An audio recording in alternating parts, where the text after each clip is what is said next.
Kanët në proces vetingu, shumë mirë le të bëhet procesi vetingut për gjyqësorët dhe prokurorët, por korrupsioni në Shqipëri është aq masiv, aq sistematik, sa nuk buron nga administrata, shfaqet administrata. Ka politikanë që të votojë që të bëjë veting për veten? A ka mundsi?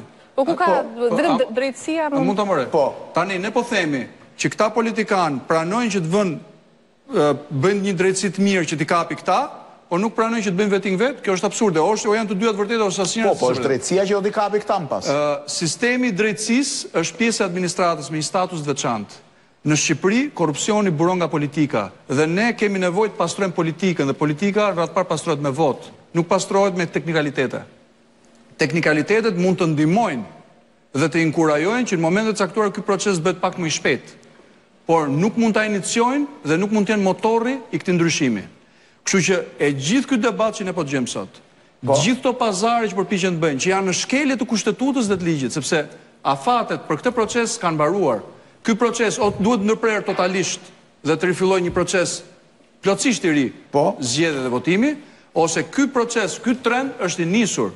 Po si çfarë do ndodh? Si? Kështu që po ta them. Kështu që në kushtet ku ne jemi, çdo përpjekje që ne bëjmë ta mbajmë debatin sikur zgjidhja është që nga një tavolin politike me pazare politike që e kanë sjellë vendin këtë krizë do dalit ashtu zgjidhja, është thjesht një mënyrë që kjo klasë politike të shtyjë kohën, siç e shtyu kohën në 98-ën duke pretenduar që ndryshimi bëre një kushtetutë të re do zgjidhte problemet e vendit dhe përkundrazi bëri dhe më të këqija, siç pretendoi që në 2008-ën do ndryshonte kushtetutën e kodin zgjedhor sikur rregullat e lojës e kishin fajin, që pse ne kishim probleme dhe prap dështoi.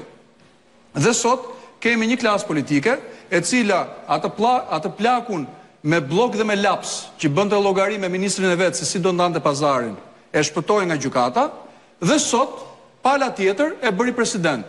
Kjo është ajo që shqiptarët kanë sot përballë. Për zotin Metat. Po për zotin Metat, për presidentin e vendit. Për atë që është simptoma e kriminalitetit politik që ka Shqipëria. Ja, dhe ju që vini si forcë e re, si zini as emrin goj. Duke shikeni frikë. Unë sapo e thash, çfarë duhet të vë emrin? Unë dua që shqiptarët të kenë imazhin e njeriut me blok dhe me laps që bën llogari mbi tendra dhe koncesione që janë pronë shqiptarëve. A ishin poshtë shqiptarët që votuan? Që nga 4 deputetë quan 18 deputetë. Gjithë shqiptarët, po si një njeri që rikonfirmohet. Unë po flas për ato shqiptarë që punojnë, që janë të ndershëm dhe e kanë për turp ta konsiderojnë veten që ai është sot presidenti i këtij vendi. Dhe ai është produkt i kësaj klase politike.